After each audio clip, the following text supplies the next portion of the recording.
Okay, then on to Street Talk. It has been our big post-watershed week, the week that promises murders and twists and stunts and secrets revealed and returning characters. How did Corrie get on this week? Let's find out. Well, I thought that we were looking forward to boobs and swearing. No boobs, no swearing. Well, what's the point then? I said this on the radio when they asked me the other day. Oh, were you on the radio? Yeah, sorry, did I not mention that before?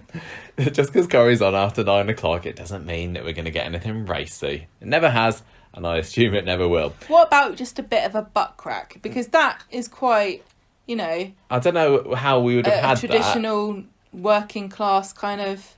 If it would have been like Corey's tonight when he was falling down the stairs, maybe. Well, I had the impression that youths of today enjoy wearing their trousers halfway round their butts anyway. I thought it was the fashion. So we have got pretty much 3 stories to cover this week. There was the Sharon confidential information and the Roger the Lodger, which was still very much intertwined. So we'll cover that one first. Then we'll have the wreath for Franklin. And you know what? I was looking for a wreath all week. Not only did we not have a wreath, we didn't really have much of a funeral either. He had a little yellow rose on top of his coffin and that was it. So I'm still calling this storyline this because I think it's a very clever storyline title, but sad that there was no wreath. What? I've got a joke to tell you. Have you? I thought of a joke. I think it's probably been done already. Go on. It's almost Has certainly it literally just come to you? It came to me when we were watching Coronation. Okay, go on. I apologise. This has probably been done about 500 times by people already. It's not that good. Go on, just say it. Just say it. What did Jenny say to Shakespeare? I don't know. What did Jenny say to Shakespeare? You're barred. That's good. Nice. Very good. Very funny. I had not heard that before. Good job. No, that's good. Well done, Gemma. That's my sole contribution. And then we had the stand and delivered story as well, which seemed like pointless filler this week. But I don't know how you feel when you say something and I'm like, that's crap. Sorry, it wasn't. Literally crap. It was amazing. Everybody writing and saying how hilarious Gemma's joke was. Well, so far, the Coronation Street joke compilation, it's got 1 joke in it. Which is of middling success. Right. So, what's been going on with Sharon and Jenny? Sharon's only had she did half a week and then she buggered off. We didn't see her again after Wednesday, did we? She's on the run. She's on the run in a car. In a van, I mean. So, Monday, we got Johnny, who is saying, look, just leave Sharon alone. If you're wrong about her, if you think there's something dodgy about her, if you think there's something suspicious, but there's not, Rita will never forgive you again, Jenny. And if you're right, then you could get yourself in a very dangerous situation. So it's better if you just opt out of this one. That doesn't sound like Jenny to me. So Harvey rings Sharon again from prison. She's really panicking at this point that Jenny's onto them. And she says, look, I need to get out of here. I need an exit strategy. I'm getting in too deep. Harvey's what do you think you are, James Bond? No. I'm not letting you pull out yet. You need to start investigating if Leanne's getting any legal support and do whatever you need to do to keep Jenny stum. So Sharon goes back to see Toya again, who she's spoken to a couple of times during this whole investigation that she's been going on. And she does a few more... Subtle is the word, yeah. Most people wouldn't notice that Subtle she has had no other topic of conversation for the past month. But yeah... Just by the way, Toya, any idea where your sister Leanne is? I can't even remember. No, what did she say? She says, I'm sure I saw Leanne on the street the other day. My favourite person that I'm not at all obsessed with. She was there speaking with Imran, wasn't she? And this is the first Toya's heard of this. So she rushes off and phones Imran. He's in trouble. Meanwhile, we got Natasha seeing Gary on the street, and she has a go at him for being involved with Beardo Van Man because he was doing some work with him a couple of weeks ago, wasn't he? Or he borrowed the van to do some antique hauling or something, I can't remember. Jenny is watching on. She's just washing the windows outside the Rose at this point, and she's kind of gawping and then comes over.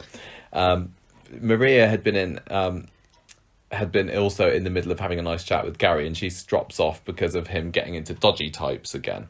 So Jenny goes back and tells Ronnie about what she's overheard about Gary and the bit of Van Man and Sharon and everything like this.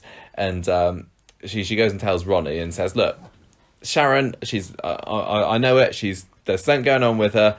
I can't let this involved drop. with this. Yeah, she's involved with...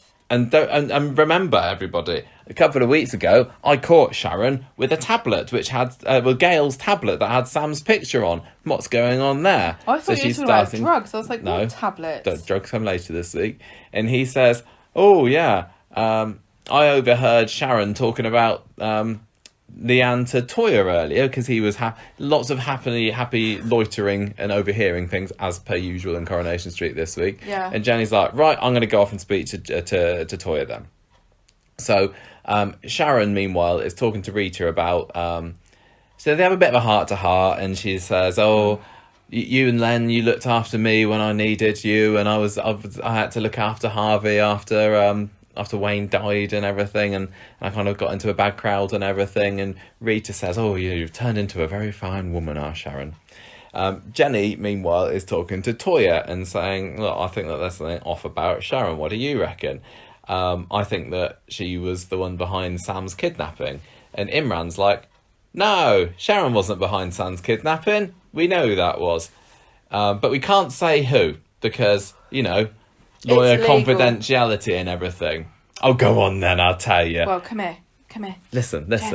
Jenny, do you want to know?" "No, shut up, Craig, let me tell her." Yeah, so basically, Imran says, no, it was, who does he think it was? It was the man. Yeah, the man in the van or something. Anyway. Well, he says it's Harvey, doesn't he? Oh, yeah, that's right. Yeah, that's right. They know it's Harvey. Because he doesn't... That's right. I kind of forgotten where we were at the beginning of the week. But at this point, they still don't know about Harvey's link to Sharon, do they? I don't think. I can't remember. It feels like it was so long ago this happened. I'm kind of piecing it together. It gets pieced together over the course of this episode. Right, so Sharon catches Jenny later on trying to warn Rita off of her. And Jenny's like, "Rita, if you are with Sharon, you need to get the hell away from her. She's dangerous. You need to... she was involved in the kidnapping. You need to get away from her. I need to go and tell the police." Yeah, she's on the phone saying this. Yeah. And then Sharon kind of catches... Sharon has caught her up with doing this, and she's going to go and tell the police, and then she zaps her with a taser. That was quite exciting. Well, yeah, Jenny turns to walk away towards the camera. Yeah, and then we kind of see her freeze. Yeah. Looking like... a poker's gone off her bum. Which was the... direction that Sally Ann Matthews was given, yeah. And she falls over on the spectacular floor. face palm onto the cobbles. Well, I said face palm earlier, but she kind of lands very softly on the side of it. She hasn't got any injuries at all from this falling over on the street, has she? Not only did the hospital not pick up that she was tasered, I would imagine that there might be some kind of mark in her back, or a bit of redness, or... I don't know, what does tasering leave you with? Apparently no physical side effects. It's absolutely fine to taser somebody. Yeah. They just have a sleep and then they wake up and everything is fine. Yeah. While she's on the floor... What? Sharon zaps her again and says... Yeah. Have it! This is in broad daylight, no less. Yeah, This happens in the middle of Coronation Street, the nation's favourite street. Where there's always somebody loitering around, ready to listen to you and overhear something that they shouldn't do. Nobody spotted this. A resident policeman. Yeah. And he hasn't seen them at all this week. 5 places of business within, a pacing distance. 3 of which have regular customers. She chose her moment coming in and out, and somehow 2 middle-aged women can have a tase off on the street, and everyone was like, "Not my business." Well, Tim's the first person on the scene, isn't he? He comes around the corner, and Sarah's like, "I just found her like this, so I've got to call an ambulance." As far as stories go, that was really good cover. Yeah. Because it worked, especially on Tim. Yeah, he'd believe anything. He rushes off to the medical centre to try and get some assistance. I don't think we hear from him again. The next thing we know, the ambulance is carting Jenny off with Sharon inside. Oh, yeah, we do have Tim. Tim tells Ronnie and Johnny about what happened, don't we? And Johnny is like, what, she's with Sharon, her mortal enemy? So he goes to rush off to the hospital himself, where Jenny, we see, waking up. Sharon's there next to her. She's looking like proper evil with her mask pulled up to her eyes, and she's got this evil glint in her eye. Doesn't she have her phone or something? She's taunting her. She's taunting her. She says, look... Don't tell anyone. Yeah, she says, I'm going to tell Johnny everything I know about your affair, your dirty affair with Ronnie, if you blab about what a naughty piece of work I am. Also, by the way, I've been on your phone and I've copied all the sexy messages from Ronnie. Or maybe it's just regretful messages, I don't know. But I have got hard evidence that you and Ronnie have been at it, so you don't want to cross me. Jenny plays along with Sharon's story when Johnny comes along. So Sharon leaves. Yes, of course, there is a regretful look on her face as she leaves the hospital, as per usual.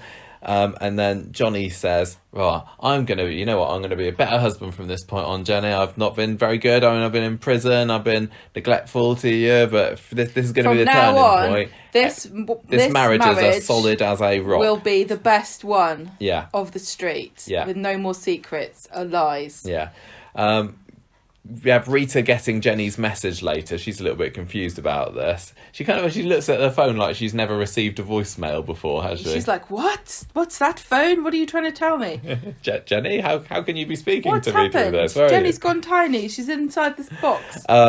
Ronnie sees Imran later and asks him about this Toya thing earlier. Did Jenny ever catch up with her? And because he wants to know what she said. And he says, look, that's old news. Jenny's been zapped with a taser gun round here. Gary is also very handily there at this point, and he joins in with the conversation. Nobody knows she's been zapped, though. Yeah? They know that she's been zapped at this point. How do they know that?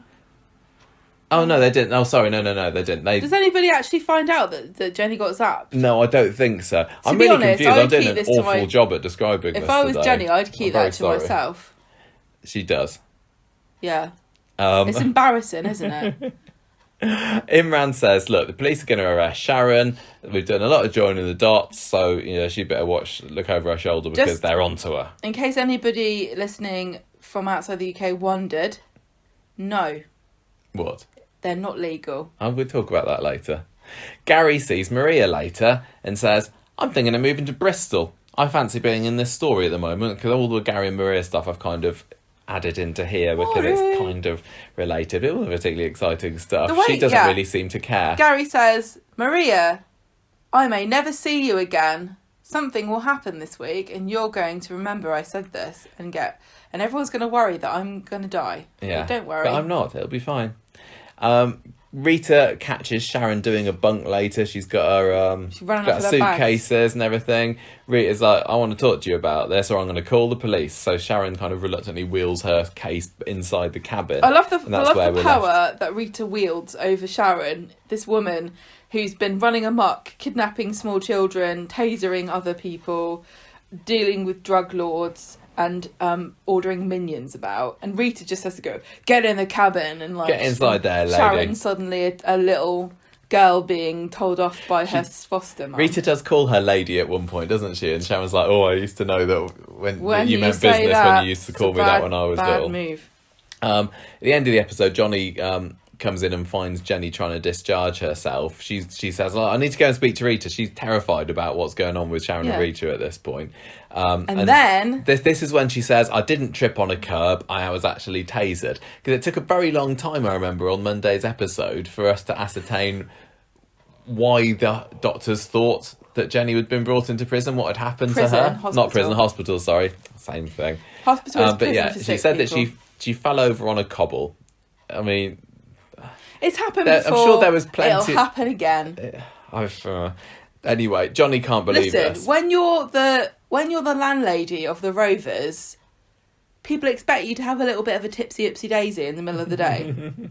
Especially on them cobbles. Why would you lie about this? Johnny says, and Jenny says Sharon was blackmailing me, and she says why. She admits it. She says that she slept with Ronnie. This was great because it got it out of the way. It did get it out of the way. I was a bit surprised. I wasn't necessarily expecting it to happen this soon, but it did enable more developments to happen in this story. Not necessarily developments in the way that I would want it to go. Moved forward. But yeah, this was quite a good cliffhanger at the end of Monday's episode, and I thought that Sally Ann Matthews and Richard Hawley actually were both did cracking work this week. Yeah. In portraying the sort of emotions that you'd probably be feeling in this situation. Typical Corrie character. I've been blackmailed and the person who blackmailed me has basically got away with it. So I'm going to admit why I've been blackmailed. So actually, there's no benefit in me of ever having kept the secret. Yeah. But for the plot purposes, I'll tell you, I got tasered in the bum. Exactly. Moving on to Wednesday then, Johnny wants to know, was it Wednesday or was it Tuesday? It was no, what day wasn't it on? Wednesday. It wasn't on Wednesday, so Tuesday then. Johnny wants to know more. He wants to know when this happened, and she kind of admits that. And Jenny says, I just couldn't wait I don't know if it was a home. Tuesday or a Wednesday. I've forgotten. It was like 2 weeks. No, it was about a week before he came home, wasn't it? She's so sorry, but Sharon's dangerous. Rita's in danger. I need to deal with that now. So she tries to phone Rita again, and we cut to Rita and Sharon in the cabin, and Sharon's like, "Give me the phone." Yeah, so she has to hand that suddenly over. got the upper hand. Yeah, and then she has this massive sob story. It was kind of a sob story crossed with a recap of that time she came back into the show in 1999. It wasn't a recap. This was like reminiscing on a 22-year-old story that probably, I would say, a good 50% of the people watching didn't have a clue what she was talking about. And it wasn't really written in a way that you could understand what she was saying. I mean, you could understand, you could pick it up, but there was no concessions made for people. There really wasn't. Who had perhaps just started watching it, like, say, 20 years ago. Maybe Corrie thought, you know what, Michael and Gemma have done a bang-up job on doing the Sharon Bentley character profile. Well, the person who wrote the script was saying, everybody's listened to that. We don't need to explain it in fine detail. The person who wrote the script was listening to our podcast going, well, thank God for that. Yeah, I'm glad that this scene will make sense. She's just kind of talking about how she was together with Ian, and then when they left together after, because they got married. No, they were going to get married. Don't you remember the podcast? He was having an affair with Natalie Barnes, so she jilted him. But then they got back together, and Rita didn't support them getting back together, and she just basically has to go at Rita for not believing in her and saying that no good will come from this, basically. I can't believe the bare-faced cheek of somebody to turn up 20 years later as like a drug dealer's mole to go, how come you didn't believe in me? She says, when after I split up with Ian again, I had some really hard times, and I had to look after my brother. No, I had to work for my brother Wayne. And I said to him that if anything happens to you, Wayne, I'll look after Harvey. She's really, plucking on the old heartstrings of old Rita, isn't she? And Rita says, I still love you. And Sharon says, I love you too, but it's too late. That was quite sweet. And it was a nice bit of nostalgia, if, like we said, a bit confusing for people that didn't know what they were talking about. Meanwhile, Maria's with Imran, wanting to know about divorces, because she's decided enough's enough with Gary. He's moving off to Bristol. Suddenly gets worried, and he's like, hang on a minute, I know Corrie's not good with couples. Are we married? Are you asking me to divorce you? No, she would like legal advice. Oh, that's okay. She says, look, I reckon because I know all about every single type of law. I reckon that Gary kidnapped Sam, says Maria, and Habib says, a loose-lipped Habib, I've written in my notes, says, no, it wasn't Gary, it was Sharon. Oh, maybe I shouldn't have told you that. So Imran, that's twice in 1 week, is telling people things that they shouldn't have been told. Also love the fact that Maria's like not even beating around the bush here, or saying things like, I want to divorce Gary because we literally haven't lived together and he was in prison, or he buys bread the same day it goes off. She's like, he kidnapped a child. Everybody forgets that we're even married. I forgot we were married, so I would rather not be. Gary realises you don't get at this tax point breaks or money off things. Gary's you the should hero. get like 10% off Starbucks. Gary is the hero again this week. Hooray! 2 years, literally 2 years since we've discovered that he was the one that dropped the roof on Rana. He's the hero again. He also murdered a man. And murdering Rick, yeah. He says, Sharon must be in the shop because the van that she was using the other week is parked outside. And he calls through the letterbox like Derek Wilton proposing to Mavis. Is anybody in there who's kidnapped a child? Kicks the door down. Sharon scurries out the back, gets into the van, but Gary leaps in, steals the key so she can't drive off. Then they have a chase sequence down. It's like around the back of the houses. They're like little alleyways that they never used before, and I kind of want to go and explore on the set again now to find out exactly where they are. But then Beardo Van Man's there as well, and he pulls a gun on Gary. This is Britain's Got Talent Week, everybody. There's all sorts. There's guns, there's tasers. There's flights of stairs, everything. Yeah. Gary's... There's people tripping all over the place. Yeah. Downstairs, off cobbles. Gary That's it, realises that the gig's up. He chucks the keys over. Should have chucked the keys in the garden. Meanwhile, Sam is in the Platt's garden with his telescope, hopefully avoiding the sinkhole. We didn't see the sinkhole, did we? No, it's almost like it's not there anymore. Angle. Or maybe Natasha's filled it in now. Rita in the cabin hears a bang. Oh no. A gun bang. Oh. He's fired the gun. We kind of see Gary slumping to the floor. It's a bit of smoke coming out of, or whatever it is, coming out of the gun. But then Beardo Van Man falls face first on his floor as well. Person. And Sam is there with his telescope. Well, it's a case for a telescope, wasn't it? Hard on the outside, cushioned on the inside or something. And then, so we kind of... What's happened, basically, is Gary dead? I hope Gary's dead, we say. No, he's fine. He just kind of springs to life. Gary says, didn't even graze me. Didn't even hit me. Nowhere, wasn't close at all. I'm interested to know like where that bullet ended up. We've got another Robert Preston situation here where somebody's lying dead on the other side of a fence. Maudsley. I hope it's not Dirk. Yeah, Dirk could be dead. Yeah. I mean, there's quite a few heard people from him at all this week, but no that change could have been shot and we wouldn't know for a long time. Like could be Gail. James. Yeah. Football. Anyway, Gary's fine, everybody. Sharon... so perhaps it wasn't clear. Sam hit Beardo Van Man on the head at the exact same time he was shooting Gary, and he just shot randomly and fell on the ground and completely spark out. I don't really know why Gary slumped down to the floor. Was it just for dramatic effect? It doesn't make sense if he wasn't hit with a gun. I suppose... What a drama queen he is. I suppose if you think you're going to die and you're looking down the barrel of a gun, I know what might happened. Just be a bit... I know exactly what happened. What? Gun went off. Gary wet himself. Realised he hadn't been shot. Saw there's a puddle on the floor. Thought, take advantage of that. Sit in the puddle. Oh no, I've sat in a puddle. That's why I've got wet trousers. That's it. That's what happened. Well done. Mystery solved. Yeah. Sharon jumps into the van, drives off. Never to be seen Jenny's again. outside the Rose at this point and sees... Oh no, or she's somewhere in the street, I don't know. Well, she bangs on Rita's door to find out what's happened to her. This is the last time we see Sharon this week, isn't it? Yeah, that is. Sharon drives off and there are lots and lots of scenes of her looking determined and manoeuvring the car and backing it up van. And driving it around and looking at people, and then you see cuts to people walking along as though she's going to run somebody over or do something. It was very much filmed in the way that they would before somebody gets hit by a van. But instead it was just filmed like a really dramatic like driving test where you see all the manoeuvres, like mirror, signal, manoeuvre. Well done, Sharon. And then they just kind of gave up on it because she drives about halfway down the street and then she's gone. Yeah, and they're like, oh, there's no way. We don't even see her kind of careening round the corner of Rosamond Street or anything. She's just gone. Everyone says, you know what? There are ups and downs to them fixing that ring road. Yeah, very true. Later on, Rita's in the Rovers. She's fine, but she's blaming herself again after all this. Oh, I must have raised Sharon wrong or something. Oh, dear. And later on still, and Johnny's bags are packed after that shocking revelation from Mrs. Connor on the previous day. Same day. All this happened on the same day. Didn't it? He's leaving. He says, Jenny, we can't be together. And he leaves. Yeah, good for him.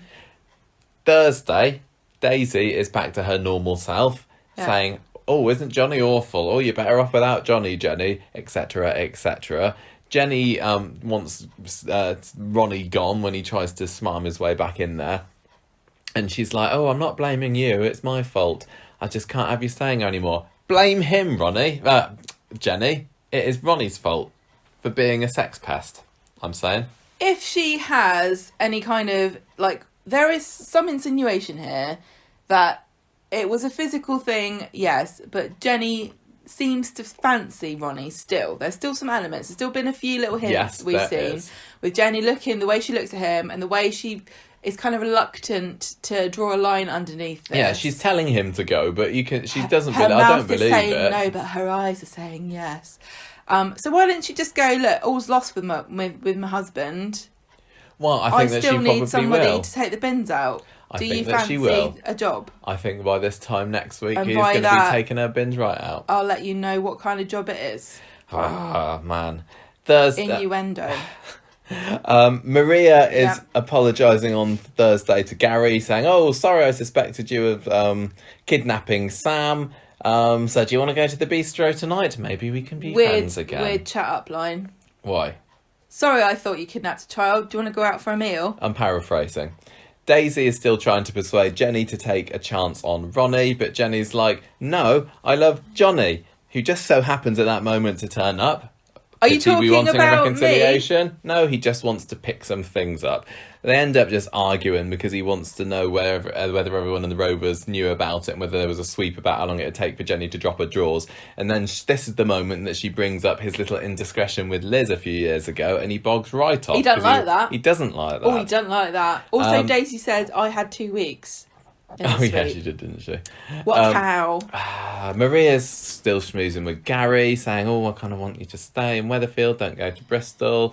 And then we end the episode with a bit of a, well, not really a cliffhanger at all, was it? It's just Ron. Oh, excuse me for that little bit. Ronnie, I can't even say his name without doing a bit of sick. Ronnie turns up at the builder's yard later. No, Ronnie is at the builder's yard later, and Johnny comes striding up to him for surely some kind of punch-up or confrontation or something. See, I heard people complain and say they thought this was cheesy and silly, but I thought it was kind of funny because Ronnie's expression was like, "Yep, I kind of expected this. Let's have a fight." Well, Johnny says, "Look, I haven't got any energy for the fight on Friday." Jenny is not happy by the "thank you for asking," but no, it's not your place to say. Don't talk about Jenny. To be honest, though, just get out of our lives. If obviously, Johnny's had a past of like being a bit of a crim, and he's been physical with people, and he's been a bit of a roughy tufty in his time, right? If he can't even muster the energy to give someone like a gentlemanly slap across the chops for sleeping with his wife, it kind of feels like then the marriage is over. He just seems to have lost all. He can't be bothered. He can't be bothered with life at the moment. I'm Jenny. over this. When Jenny at the end of the episode calls him an old man or something like that, he's like, whatever. He really is coming across as someone who just can't be bothered. Can't be faffed with the drama anymore. To be honest, I'm at that stage. So back at the Rovers, Johnny goes to speak to Jenny again. He kind of orders Daisy out into the bar because she's putting a poison in out the back at first, and he says, "Look, what does he say?" I had a chat with Ronnie. And I had a chat with Johnny. No one knows where Sharon is. I think she tells him. In case anybody wondered, which nobody did. She's still on the lam.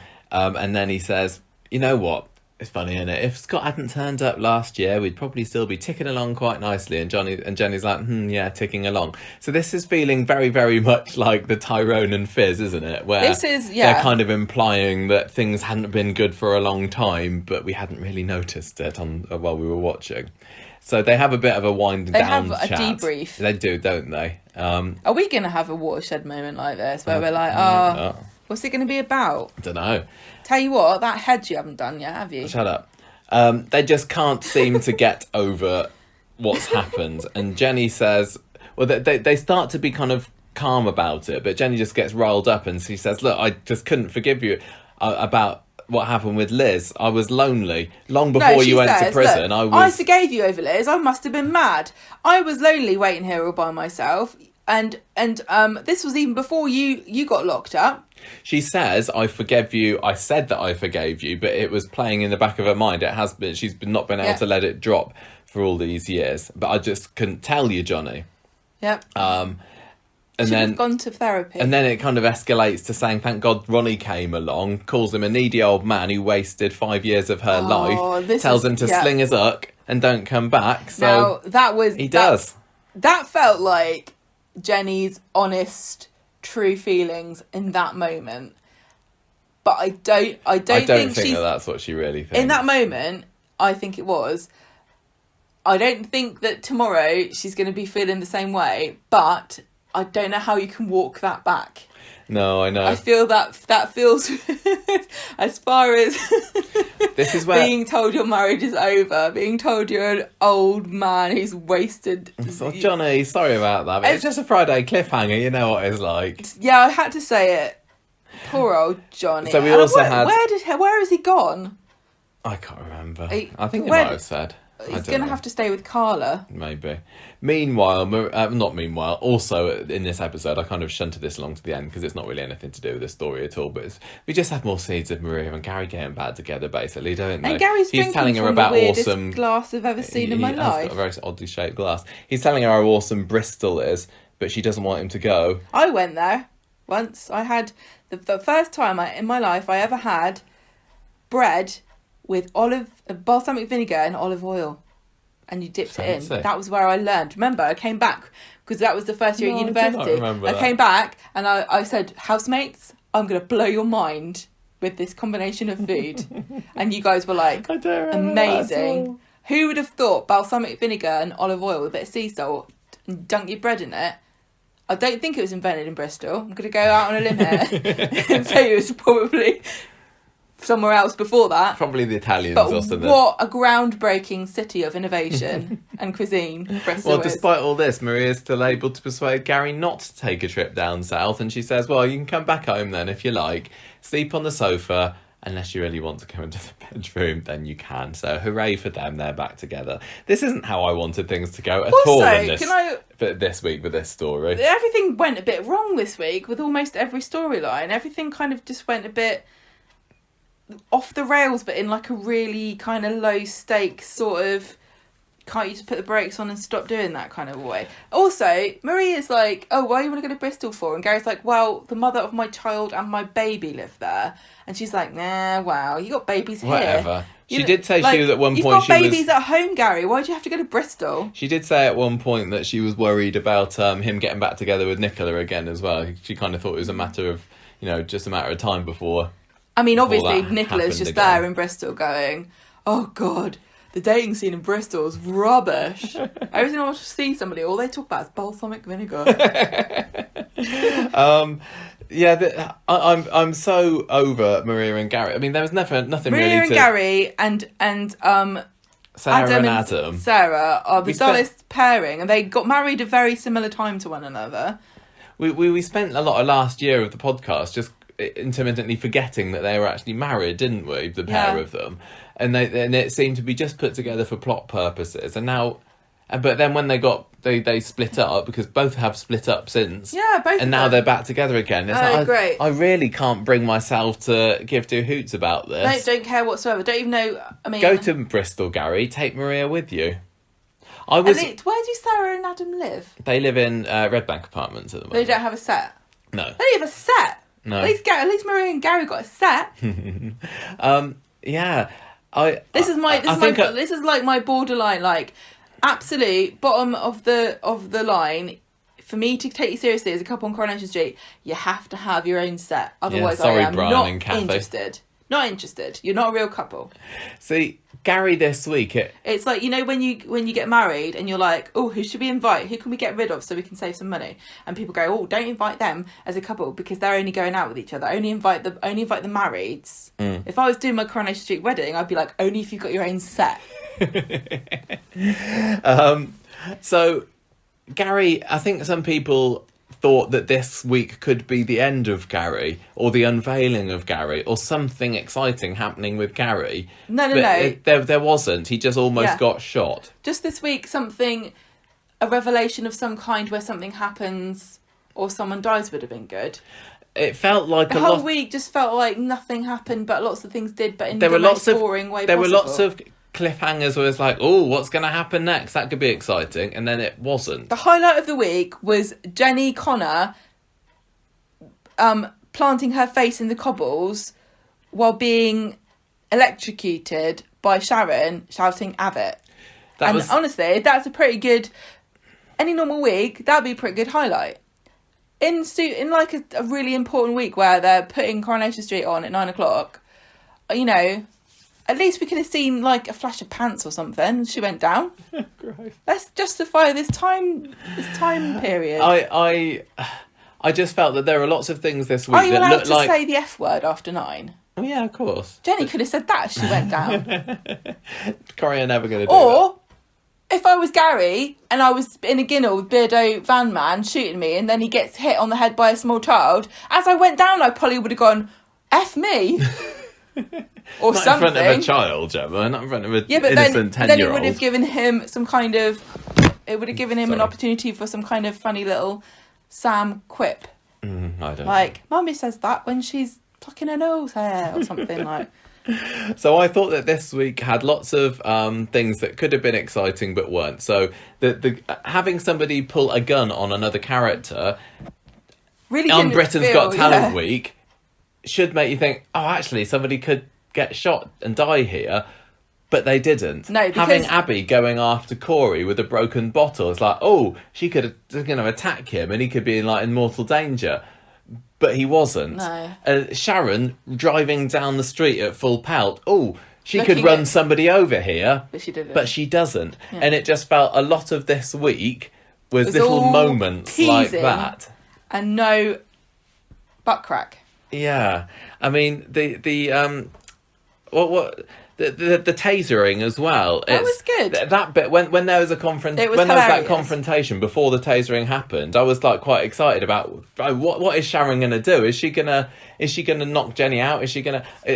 But then it was the tasering, and it's like she's okay. That. No, I like that because it was funny and it was camp and it was silly and it was Coronation Street.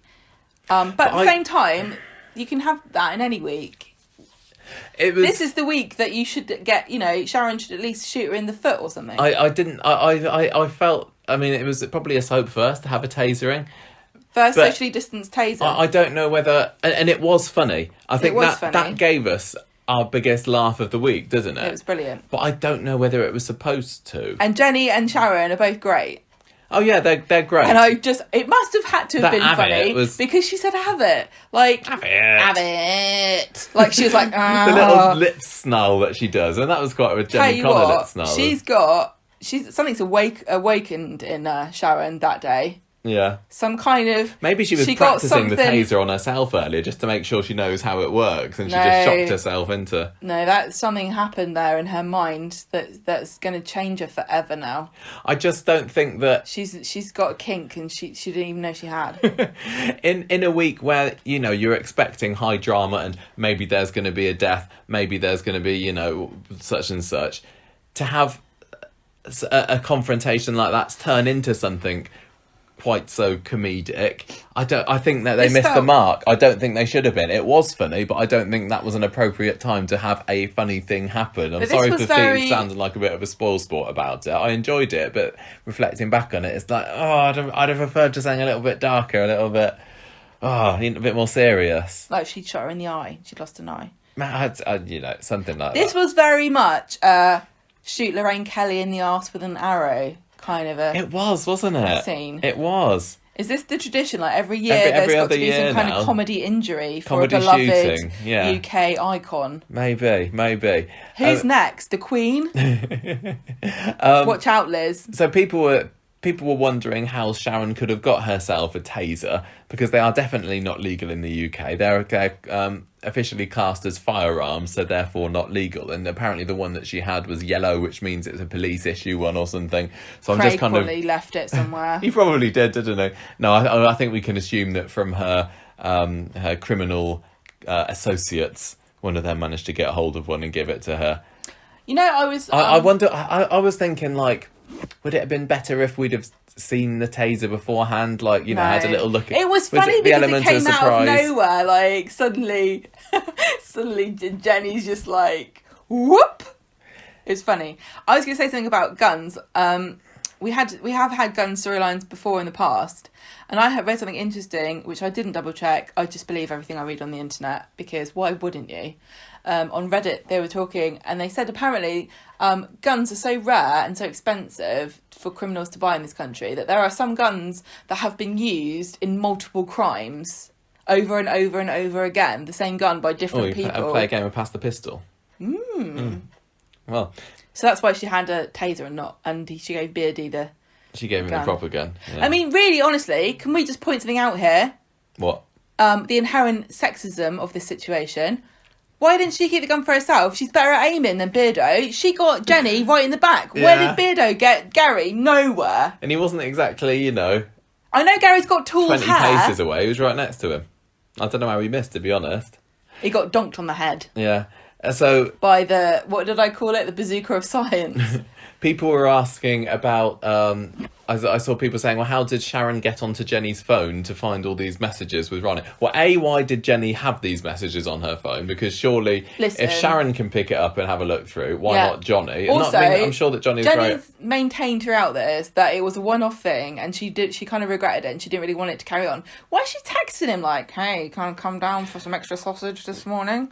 No, I think she's probably texting him, "This was a mistake, you need to get away, we should never have done it. I'm giving her the benefit of the doubt here." Yeah, something like that.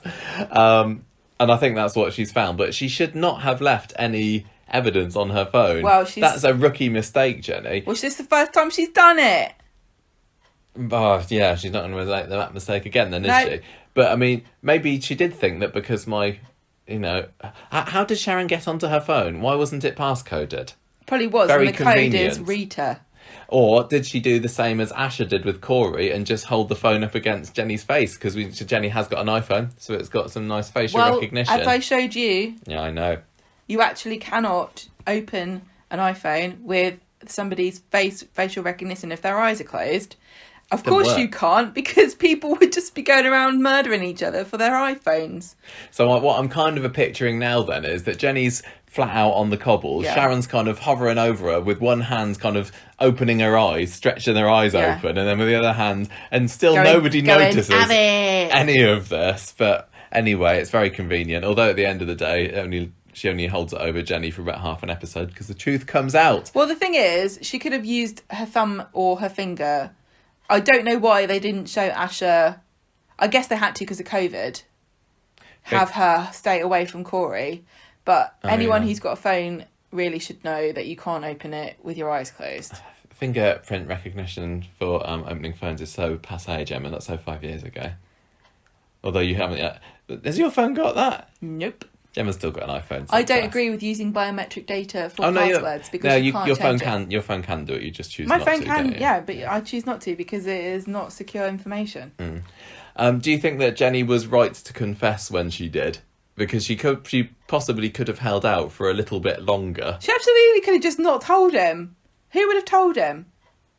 What, Sharon? Sharon. What happened to Sharon after this, though? Well, she just drove off immediately. So when was this going to come out? Yeah, that's true. She could have kept her mouth shut and nothing would have happened. She's going to come back, though, isn't she? What? Sharon's going to come back at some point. She's going to make a spectacular return in a few weeks and then go out in a blaze of glory or something. Hopefully. What's wrong with the good old-fashioned, "No, I didn't"? That's what I would be banking on. When I have my affair and you find out and you come and confront me with the evidence, I'll be like, "No." And then what will you do? Maybe Jenny was just thinking, look, if I confess now, it's better than being found out, 3-4 weeks down the line. At least I'm being honest about it. Before you get blackmailed. Don't let them blackmail you and then confess when they have no use for you anymore. Jenny, god damn it. You're amateur. Were you glad that she brought up Liz? I was Yeah, me too. I was waiting for it. I put Jenny on so much of a pedestal. I was kind of hoping that she wouldn't bring up Liz, and then Johnny would be the one to say, "Oh, you thought that just because I slept with Liz that one time," and then she could have said, "Oh, actually, I didn't even bring up Liz. I wouldn't lower myself to that one." The thing is, though, it makes very much sense that, of course, and as the kind of character that she is, that she would bring it up. I think she probably was biting her tongue for a little bit, but yeah, she wears her heart on her sleeve. The fact that she brought it up and still bothers her is the show justifying splitting these two up, isn't it? By saying she can't get over it, he knows he would never get over it, they might as well just break up. Has there been much that we could say is evidence that Jenny has, harboured these resentments over the past 3-4 years? But it would be in the back of your mind, though. I think it would be. Some people maybe not, but personally for myself, I would never be able to stop thinking about it. I'm just gutted. I don't think it's fair to expect somebody to forget it. No, I'm just sad that... It's the end. Jenny and Johnny are over, Michael. Get with the programme. I can't get over this, but it really feels like the There end of isn't the any road. coming back for it. But I think that those home truths she was telling Yeah. Johnny at the end of today's episode probably were, Harsh. like you said, they were what she was feeling at the time. But she just wanted to say something to hurt him. I Yeah, don't of think course. she doesn't honestly believe that he's a doddery old man. I'm sure she hasn't been thinking that he's an old duffer that she's wasted her life on. But she was just telling him to hurt him today. I think that she's probably gonna wake up on Monday's episode and regret some of the things that she said. But of course, that's what I said already. But the thing is about it is they Ronnie's gave up. going to come along, isn't They both gave up so quickly. It feels like, well, if you're going to be like that about it, you probably should split up with each other. That was a But it shame does that we didn't feel see them like it's fighting for moved each so other. fast from like, oh, you cheated on me. Well, that's it then. There's no discussion. We're not going to talk about it. We'll have a fight and then I'll leave. They For almost, good. yeah, they had a little mini 30-second discussion about it before It's it just really devolved strange into because mudslinging again. Of all the couples that are on the street, you would expect them to have had the most mature reaction because they're both old enough and Enough wise life experience. enough, and they're not as. I mean, they're both a bit. I mean, Jenny's quite fiery, but she also has an emotional maturity, and she's got a passion for Johnny, or she did before this. You would really have thought that if any couple were going to properly fight for each other, it would be Jenny and Johnny. And the only other couple I can think of who would probably have like let's sit down, here's the listening stick, here's the talking stick, you must swap and only talk and listen when you have it, that would be Tor and Imran. Yeah, oh yeah, I reckon. No, I just think I think maybe as well she could feel guilty about what she did with Ronnie and thinks that she doesn't deserve Johnny. Yeah, like she possibly. wants to be There's punished. an element of that with it, but Yeah, I think she's gone too far. Well, they're over. They're over. Were you kind of whose side were you on? Do you think were you I saying think Johnny, you tell Johnny him gave Jenny? up way too quick. Johnny was like, "Oh, I can't ever forgive you for this. This is the worst thing that anyone has ever done in the history of the world. Apart from when I did it, it doesn't count." He shouldn't be expected to forgive, and even though he was unfaithful to Jenny with Liz, that doesn't give Jenny the right to do the but same it certainly with Ronnie. does sort of implicate you in being understanding and Yeah, you just like he didn't go. I can understand that this was just a fling because I too had such a dalliance myself once upon a time. If he can stand there and say to Jenny, "Oh, it didn't mean anything. It was just an affair. Just slept with Liz. Don't just forget about it." And then turn around and say, "Well, I can't forget about it. It wasn't just an affair. You slept with Oh, I'm not looking forward to seeing how smug Daisy's going to be next week. Daisy's going to think all of Christmas would come at once. She's like, "I told you, I've been saying this all along." Yeah. I mean, to be fair, she's not wrong now because at the first sign of trouble, Johnny's just run off. Yeah. If I was Jenny, I'd be like more upset about the fact that he just gave up without even. He didn't even slap Ronnie around. This is like He could have at least taken his hat and stamped on it. That's what I'd have done. it just feels like this year for 2021, Ian McLeod has been like, let's split up all the couples that Michael really wants to stay together. Yeah, let's listen to Conversations. Fizz and Tyrone was bad enough because I love Fizz and Tyrone, and look what they're doing at now at Hammer and Tongs, trying to fight for the girls, fight for the house, and it doesn't look like they haven't started fighting over the house yet. No, but it's just a matter of time, and the girl. It's just a matter of time. Really, really gutted about that because I love them as a couple. We got Jenny and Johnny. We almost had it with Ed and Aggie, who actually, I mean, I'm not as invested, obviously, in those two as I am with the other couples, but I think that they've got a pretty solid relationship, the Baileys, and that almost came to an end this year. And think about Sarah, it's so sad. and Adam. Oh my heart. Yeah, and then on Gary and Maria. and then the couples that I don't care about, who have split up, are just kind of drifting back together each other. We got Sarah and Adam are back together. We got Maria and Gary are back together. I don't care about them. I want these long-term couples that I've had in many years to get invested over or get invested in.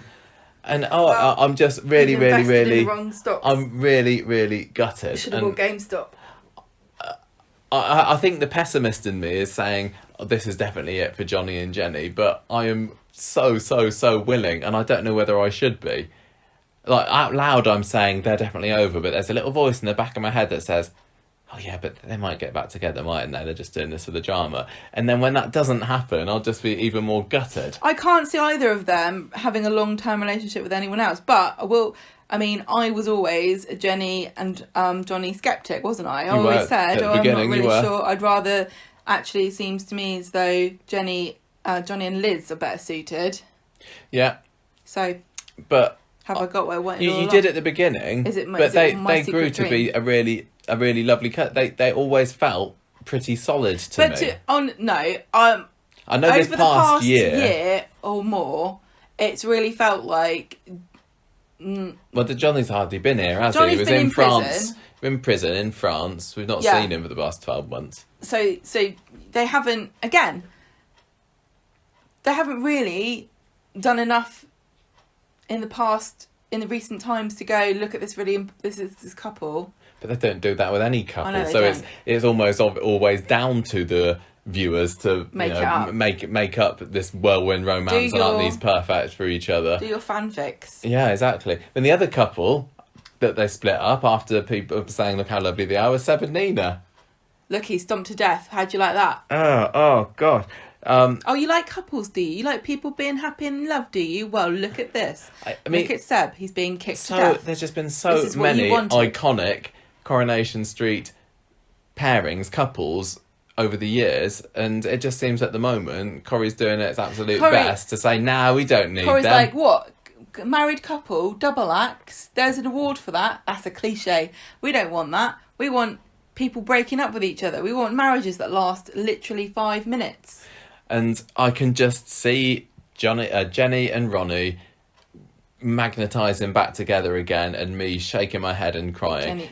Jenny and Ronnie. It's gonna make you cry. If they get together, which they so will, I can just see it happening, and it's one of these things that I'm getting mad about before it happens, but it just seems horribly inevitable.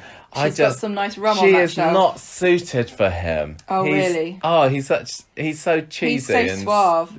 And she was saying, oh, he's young and exciting and everything, but I don't like them as a match together at all. There was that bit this week where he called her sexy Miss Marple, wasn't there? And she's like, oh, like, Jenny, no. Well, to be fair, you try calling me a sexy Miss Marple and see what happens. I would love it. That's like a really high compliment. Women love true crime. They love being called sexy. Sexy Miss Marple. I mean, I'm sure you can buy those costumes. Anyway, what does this mean for the future of the Rovers? What does this mean for Daisy? What does this mean for Johnny even?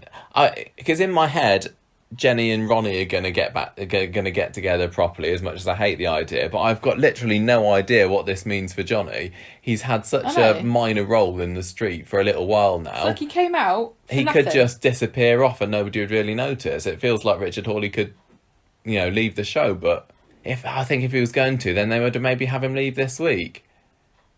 But so I don't know. Can we move on now? We move on to the next story. We'll go on then. So a wreath for Franklin. Abby and Seb and Nina and Asha and Corey. What's going on there? So it's the funeral on Monday, wasn't it? It's very sad. Abby comes into the funeral. No, it's not. Well, the pre-funeral on Monday. The whole week is the same day. Yes.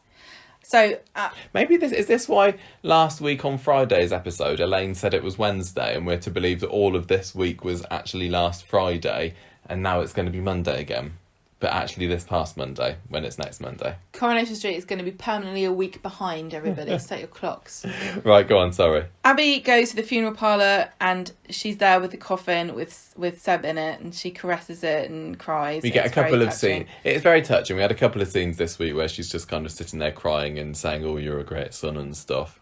Great performance. But... Yep. Maria finds Gary... moping in Victoria Gardens. I thought that was mopping for a minute. No, moping. He blames himself for Seb's death because he's the one that brought Kelly to Weatherfield. He didn't really explain to Maria that he also killed her dad, which is probably more to the point of why he feels guilty. And she's like, whatever. I don't know why this bit's really in it, but then they develop the relationship as the day goes on. Corey's dressed up for the funeral. Much to everybody's shock. Nina sees him with Asha and she cannot believe they're together again. And Asha's secret plan is to get Corey to admit what he's done. but she can't blow her cover, so she has to pretend to Nina that she and Corey are back together again, and she believes Corey when he says he didn't do anything. So obviously Nina's a bit knocked. Abby has brought Seb some of his stuff. She says he wants to...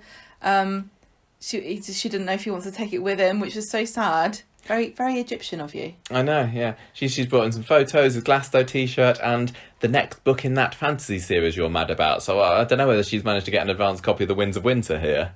Could be, if she got connections. She chats to him about how she regrets all the drug taking and that she can hardly remember his childhood.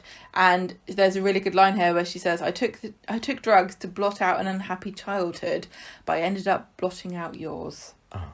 That was really poignant. That was. Nina shows up at the factory to see Carla. She's designed some new knickers and she wants to show Carla. And Carla says, oh, you shouldn't be here now. And she says, look, I need a distraction because I'm not going to the funeral. We don't really say anything.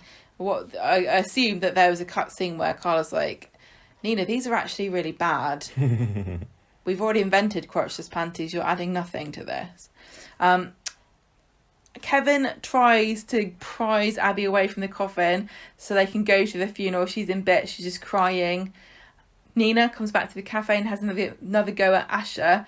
And she finds out that Asha's got the bag of dresses and she's fuming. And she says, never talk to me again. I don't want anything to do with you. I'm not coming to the funeral. Leave me alone. Abby sits on the bench in the Victoria Gardens with Kevin crying. They see Nina. Don't know what they think of that. Nina... I think Abby's just saying, oh, maybe she should come or something. I don't know. Well, I don't know, but She's convinced later on. Nina's doing her graphic novel and we don't see very much of what it is, but there's definitely a picture of her with a megaphone saying, don't look at me, which is obviously Nina's sort of her insecurities about the fact that even though she doesn't want people to look at her or think she's different, she intrinsically kind of encourages that by dressing differently. Without her consent. It's not really her fault, but at the same time, she's obviously struggling with this idea that she does invite, inadvertently, comment because she stands out. But, as she said before, that's who she is, not what she dresses like. I think I saw on Instagram some more close-ups of the designs, and a lot of it just seemed to be very closely mirroring what happened with the people following after her. And So, Roy says... Roy goes round to see Abby. No. She says, you're going to regret not going. And she says, it's not fair. Seb was so young. It's such a short life. And she just obviously really is hung up. She keeps trying to say to everybody, I don't care. I don't want to go to the funeral anyway. I'm not bothered. I don't need to go. I'd rather not go if it's going to upset Abby. But everyone can tell that it'd probably be quite healthy for her to go to sort of get a bit of closure. So... Roy goes off to number 13 to see Abby and she says, well, Nina says she didn't want to come. So if she does want to come, fine, whatever, I don't care if she changed her mind. And Roy tells Abby that he's getting worried about Nina because she's jettisoning her identity and she's lost Seb and she's grieving. Like, Abby, I know you're the mother, but she's also lost something that... is irreplaceable. Can you not tell her that you'd be welcome? And then I thought this was pretty bad, to be honest. He's stolen Nina's graphic novel and he gives it to Abby to read. And so she picks it up and she looks at it and she feels really bad. This is like reading someone's diary, honestly. I don't think this is really fair, but it works. It's very personal. Yeah. Abby then decides that Seb would have wanted Nina to come to the funeral. Roy goes back to Nina and says, I gave your graphic novel to Abby. And she doesn't really have time to react to this because in comes Abby through the door and says, please come to the funeral. I'm really sorry I was such a cow. Here's the bag of clothes. You can come as the Nina that Seb worshipped. And she also says, don't take away the things he loved about you. And Nina says, I made him a target. And Abby says, you made him happy. And those lines were really brilliant. I loved those lines, and they were really well performed, really well written, really nice. There was a very definite sweet contrast between some of the drama and kind of the touching moments in this story towards the beginning of the week, if you compare them to what was going on in the Sharon story at the same time, which was a bit more... There were elements of this week that were brilliant. Oh yeah, there were. And then there were elements that were like... a bit over the top. What's happened here? What? Nina doesn't really get dressed up, does she? She just wears a black hoodie. Yeah, she's still not got the white makeup on or anything yet. No, she's not full on back to normal Nina again, but I think it's going to be a little while before she's brave enough to do that. Even if you weren't struggling with your identity and how to manifest that physically, you still, if you're grieving, don't really fancy putting on a dress and makeup. No. So I don't blame her. I certainly don't. No, I know you. Poor don't want my panda eyes. No. Tuesday, there's a scene with the hearse. Basically, the only people that see the hearse turn up is everyone who's in the storyline, and most everyone else has got no idea what's going on. They all look at it like, oh, so sad and poignant. And Nina gets invited to ride with Abby. I mean,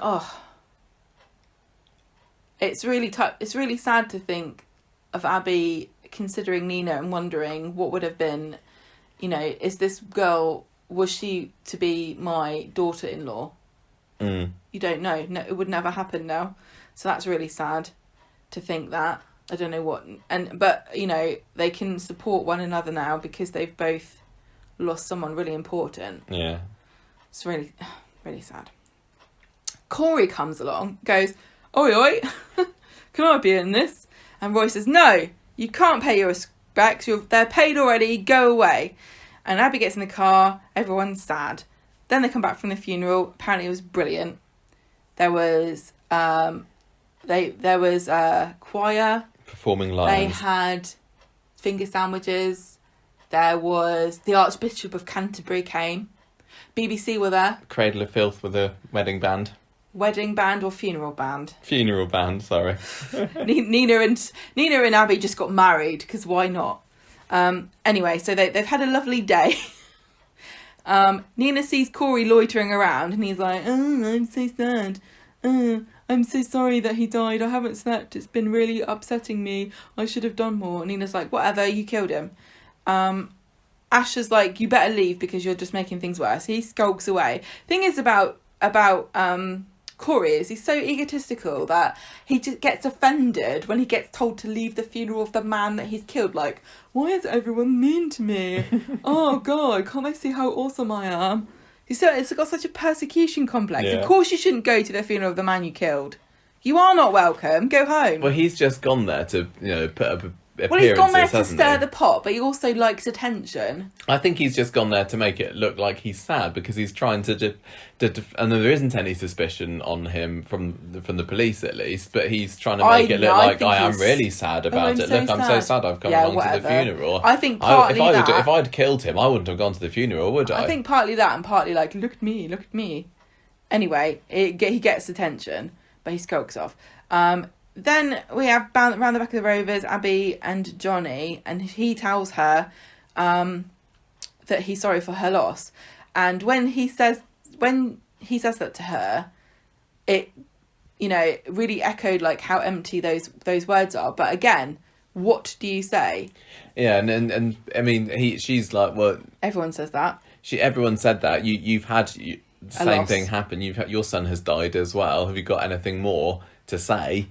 And he's like, nothing that would help. So and he walks off. That was really... I thought that was a really nice scene. Well, it was not nice. It was, It was a really important tragic scene. And yeah, it was it felt honest and real because it's exactly right. Johnny knows that no words that anybody can say can make his son come back. This is the thing. What do I say to somebody whose son has been murdered?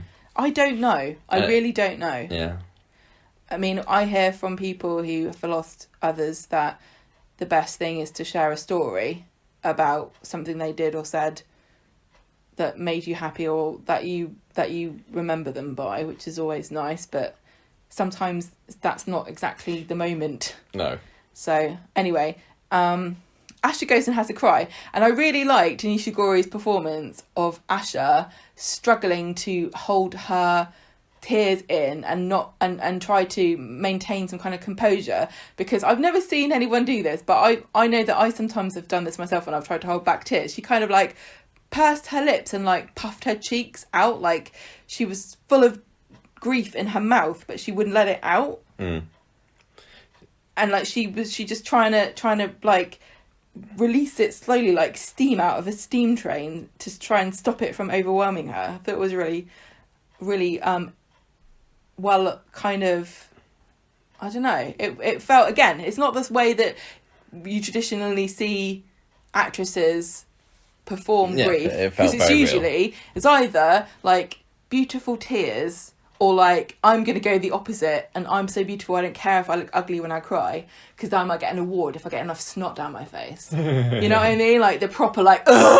Oh, speaking of snot, we had Sharon had a good old bogey she had dripping a out of snot her moustache. nose. She really did. That was that scene in the camera, Rita, wasn't it? She was dripping right from that nostril. You can sometimes I don't, not necessarily in that scene, but like sometimes you can see them, and that you can tell that they're like accumulating these fluids on their face, and they're not wiping them off like you would in real life. As soon as you start crying, you're like, give me a tissue, and you wipe it off, but they're like, no, accumulate the tears, the awards, all of it. I want all of it. Anyway, so Asha's having a cry in the Victoria Gardens. Meanwhile, Abby's by herself at the back of the Rovers. She overhears Corey in the Ginnel on his phone going, oh yeah, I've got to put my fat sad face on. Oh yeah, I'm at his funeral. Oh yeah, that psycho mum of his. She's crazy. Usually I haven't got time in Corey for people overhearing things coincidentally, but I thought this was quite an exciting way to end Tuesday's episode. I didn't see that coming. And when she then goes out of the back gate, picks up the broken bottle and starts following along the Ginnel, I thought that was a really great cliffhanger. But like I was saying earlier, it was another one that kind of led to nothing on the next episode. She doesn't go glassing him in the face. She's able to be talked out of it. But she's for the moment, striding down the cobbles. There was a really nice angle as well that we pointed out, wasn't there? It was like for a low camera angle, a bit slanty. That was a great end to the episode. So on Thursday we pick up Abby striding towards Corey. Unbeknownst to him, she has a broken bottle in her hand. Asha intercepts her and stops her and sort of talks her down, and eventually she just dissolves into tears on the cobbles.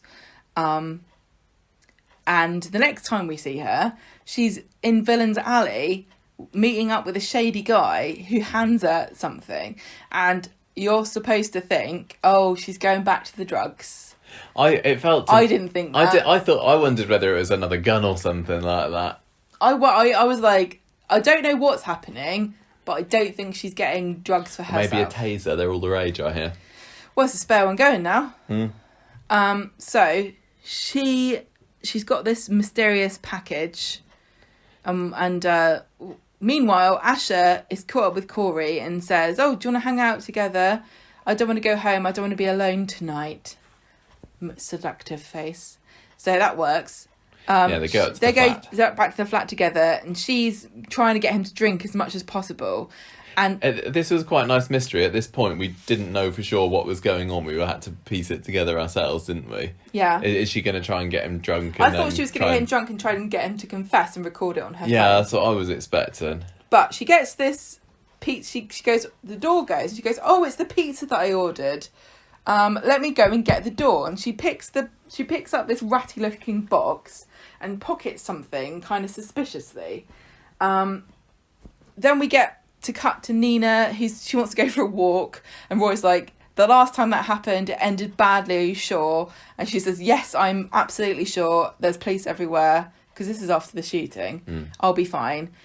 She sees Abby loitering, who's looking very suspicious, and she goes to see her, and she probably suspects what we suspect, which is we're supposed to suspect that she's kind of edgy on drugs, but she's not. But next we cut to Asha, who has the bag of drugs which she has tipped into Corey's beer, and he's like, let's go to bed, why did you really invite me up here if you don't want to go to bed? And she's like, oh, I do want to sleep with you, but it felt wrong, what with the funeral and everything. And he says, right, Just I'm drink leaving. your beer first. I'm leaving. And she says, no, let's have sex, but first drink your beer. Because it'd be rude to waste it. And then she does that thing, which characters like to do, where they've put some kind of poison in something and they just stare at the other person until they take a swig or eat something. So next time somebody's watching you very carefully, if you're eating, suspect them. Make them have a bite first. So Nina's like, what? Nina cut back to Nina and Abby, and she says, oh, are you using again? She's like, no. She explains Asha's plan. She's going to get Corey completely blotto, then she's going to grab his phone and look for evidence. And I don't get why drugs need to be involved in this. Why? What do you mean? How many times has somebody stolen someone else's phone on this show? Literally, you wait for them to go to the toilet in the Rovers and take their phone. Or you just take it out off the top of their bag or out of their jacket. Well, her plan was kind of flawed in that, once she had the phone, she didn't just leg it. She just hung around for him. Well, hang on a minute. For him to wake up. Hang on a minute. It's her own fault. So you don't need to drug somebody to steal their phone. Millions of people have their phones stolen from them without the use of drugs. But anyway, Asha's obviously very careful and cautious, and Abby's completely on board with doing anything to Corey to muck him up, giving him drugs as just an added bonus. Nina's like, this is a bad idea. Don't you think the police have already looked at his phone anyway? And presumably Abby's like, shut up, you're just ruining the story. Corey is... I think that they say that he's got a new phone yes, since he's got a new phone. The police haven't. Corey's out for the count. Asha uses his face to unlock his phone, which we've already said doesn't work.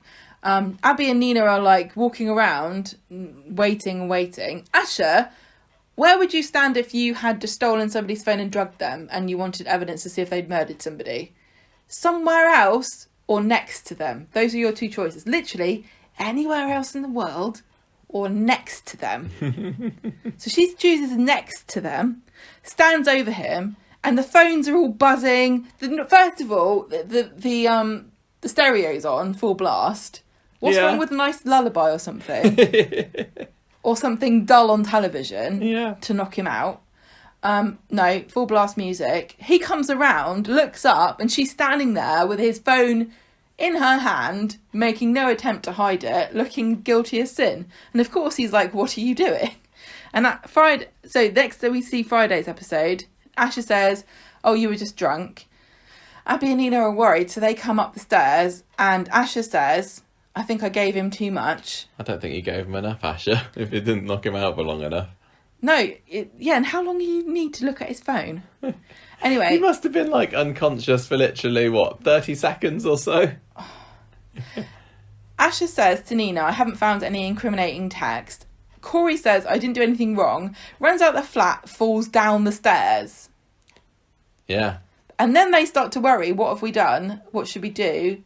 How are we going to get out of this? Well, some of there's differences of opinion on how they should deal with him, aren't there? I love Nina, because Nina's, completely just checked out of life today. I felt very much the same way. She was like, if he dies, he dies. Everyone dies eventually. Some people deserve it more than others. Asha says, I'm a goody two-shoes, we should call the ambulance. And so Abby gets to cast the deciding vote because she's the mum of the dead boy. So after the break we find out that she's picked the side of good and has called an ambulance for him, and he's on the way to the hospital. Police aren't saying much. Asha's like, guys, I've still got his phone, oh dear. Asha, look at it then. What are you talking? I don't get why she was worried. And in the end, it didn't make any difference anyway, because the police just accepted her story, which was perfectly plausible. Corey fell down the stairs and she had his phone and she just kept it. Because why would you go, oh, sorry, hang on, don't put him in the ambulance yet. I've got to put his phone in his pocket. What I want to know is how she was able to unlock his phone today. Because she didn't have his face, did she? No, she did not. Are we to believe that the reason that she took so long is that when she unlocked his phone, she then went into the security settings and set herself up so that it was her face that it would open to, or maybe that she changed the passcode on it or something. Brilliant. I don't know, but I think maybe that was a little bit of a no, they missed a plot out. Inconsistency there, I don't Corey. think so. They cut the scene out where she was there with Nina and Abby, and she went, oh no, hang on a minute. I'm having a cyber attack. His defences are up. I'm going to bypass the security. Beep, beep, beep, beep, beep. Oh no, it's asking me for a password.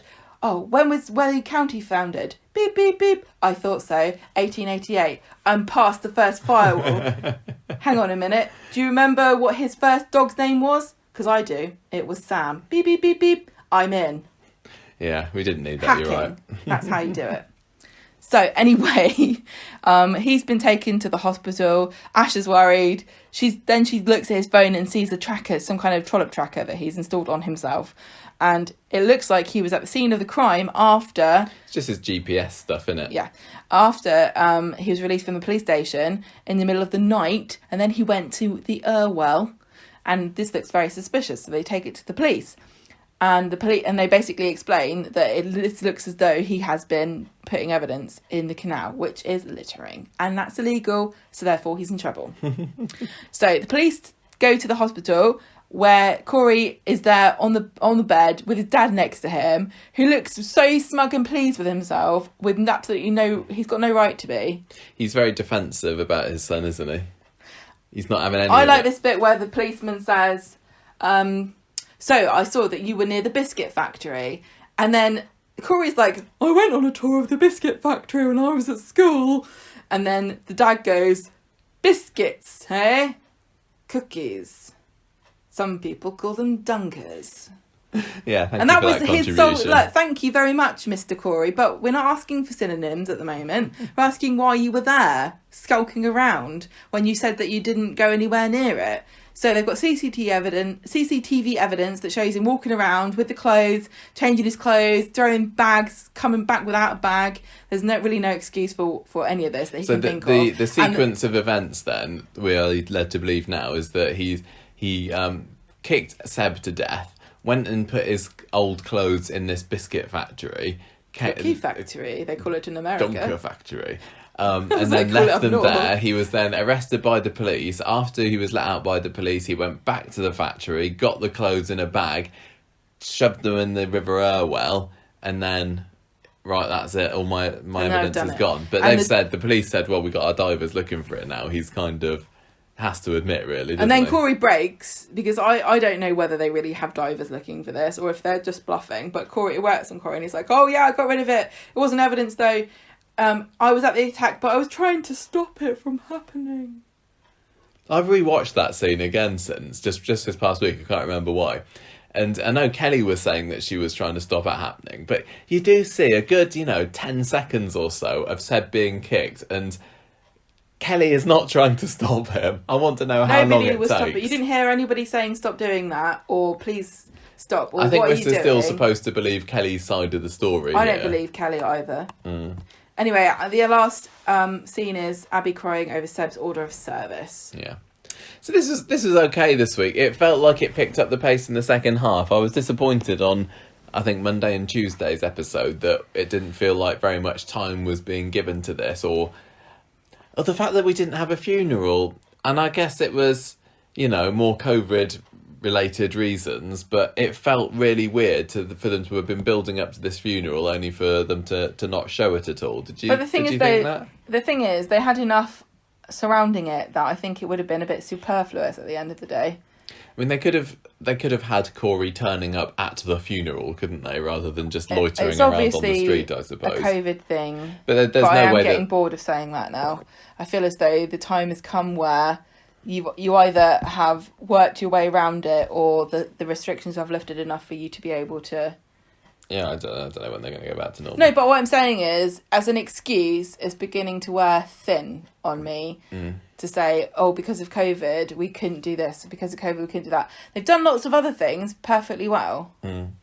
I also thought that this story, as well as being a bit slow on Monday, was a bit predictable because it felt very obvious that Nina was going to be allowed to go along to the funeral, that Abby would end up seeing the error of her ways and invite her along. So everything that was happening on Monday leading up to that was a bit like, oh, I know that. Let's see where the drama goes. And then, yeah, I was just a bit disappointed that nothing happened with Abby in the bottle. Not that I wanted to turn into a murderer again or something, but... Well, it just feels a bit like if you're going to have a week of episodes after 9 o'clock and you're going to have a woman with a bottle who's stalking the man who's killed her son. Asha was able to talk her down from it very, very quickly. Should we, scratch him up a bit? Yeah, there was just nothing. I wondered whether there would be like Or throw it. some kind of whodunit about, because we've got all these people now that want Corey dead, I and know. he was going to be found even when he fell down the stairs. That could have been a whodunit. If you But had it looks like he's going to be rewritten fine now. If you had rewritten that story and for the maximum amount of drama in that moment, what would have happened was Corey would have woken up, looked at Asha. Asha would be standing there with her phone going, "Derp." Then you cut to Abby and Nina going, "Something's wrong. She's taking a long time. I'm worried about her. We should go and check on her." Going up the stairs, open the door, see Corey advancing on Asha. Next you cut, Corey's at the bottom of the stairs. The three women are there, and they're all looking at each other. And then one of them says, "We can't tell anyone what's happened." Yeah, that might have been better than And just to leave the viewers to guess. But as it was... And you don't know. And they say ambiguous things like, "Well, if you hadn't have done that," or, "Well, it wasn't my fault." It wasn't your fault. They still could have said, "Should we phone the police?" "No, we can't. We'll get in trouble." And then you could have had the whole... It's a bit of a trope as well, but the layers of culpability, like you've got the one who pushed him, you got the one who decided not to call the ambulance, you got, whose fault is it that, etc., etc. Yeah. But it just felt this whole week felt like a series of missed opportunities. And the lead villain in a story ending up at the bottom of the stairs, and next thing you know, he's being questioned by the police with his dad next to him, doesn't feel like the most dramatic way to move that story on from that point. Well, also, I still don't know whether the police have actually got anything on Corey now. Yes, they found his clothes in the River Airwell, I assume. Did they? And he said... But he's just them. said, "Well, yeah, I was there. I've already told you that I was there." He lied. He lied because he said he wasn't there. I thought he said he was there. No, he said he wasn't there. He said it was Kelly that did everything. No, but he had said he was trying to pull Kelly off of her. No, Kelly said that she was trying to pull... No, I think that he said that as well. So I don't think that what he admitted today, that yes, I was there, was anything different than what he'd said before. It's a bit of a bitty story at this point. And the other thing is, would you really... Would this not get thrown out of court because Asha shouldn't have had his phone? I don't know what's... Well, I know this is the most annoying thing about the internet, is that I know far more about the American legal system than ours, which is to say not very much, but more than nothing. And it's called the fruit of the poison tree, I think, which is where any evidence that comes from something illegal is unusable. Yeah. I don't know. But they've got the the CCTV footage and everything. But they wouldn't have looked for that if they had not have been led in that direction by the illegal. But I don't know. I don't know whether it counts if somebody else tells you. No, I don't know. Because then you could never get a criminal to inform on another criminal, because you'd be like, "Oh, but you're naughty, so what you say doesn't count." What did you think about Abby helping Nina out with the drugging? Because I was a little bit disappointed that she was helping a young girl to... Yeah, I was disappointed that Abby didn't say, "This is a stupid plan. You don't need drugs. You don't need drugs to steal a man's phone." I get that she's a grieving mum, and, it's probably easier for her to get hold of drugs, and that's her... It just felt like a way of finagling a scene where, for a moment, everyone thinks that Abby's back on the gear. Yeah, which ties in with everything else we've been saying this week about just being like, oh, it was... But it did rope Nina into going, "Oh, what's Abby doing? Standing around looking suspicious, like she's just got drugs off somebody." But again, I don't know why she couldn't have just gone up and go, "Abby, you look sad. Let's have a chat." And Abby goes, "Shut up! I'm trying to wait for Asha to steal Corey's phone." Was Nina even... Like, literally, how many times has Corey been goofily sitting there like the world's most irritating son of a bee, playing on his game, completely oblivious to everything that's going on around him? Could she not have just taken it? Like, literally, his phone's on the sofa next to him. Sit on the phone, wait for him to forget that his phone was there. Slowly work your arse cheek up, pull the phone out, shove it in your pocket, go to the loo and look at it there. Yeah. And then he goes, "Well, where's my phone?" And you help him look, and then you go, "Oh, look, I found it down the side of the sofa." How would she have got into it without his face? I think that was the key, but But again, they've shown on the Sharon story that you don't need to worry about that if you don't want to. You don't need to. If that was something they wrote in, and the way that she unlocked his phone is impossible to do in real life anyway. Oh, but did Nina need to be there in the flat? Would it have made any difference if it had just been Abby coming to the rescue as per normal?